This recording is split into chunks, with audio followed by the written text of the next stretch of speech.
Hi, this is John with part 2, an update of the progress on my 1960 something slide-in truck camper.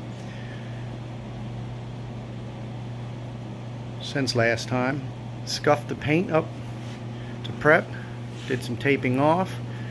With all the metal edging and trim, the taping really wasn't a huge help.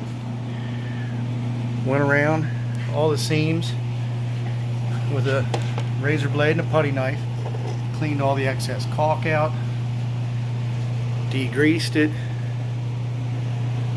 and I have 2 coats of Tractor Supply bright white paint.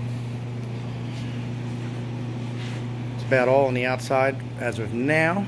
Later today, my wife and I are painting these gold panels International Harvester red, which really ought to brighten up the unit. On the inside, removed the bed so we could paint. The bed will be enlarged for a full instead of a twin. I added the second section of counter. Painted, cabinets are white.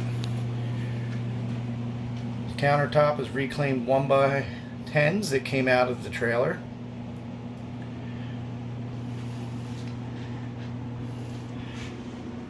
Curtain material are on order.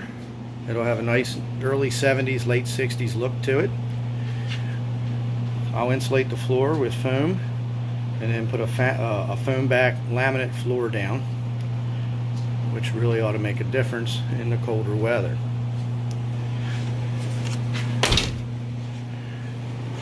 So that's where we're at for now.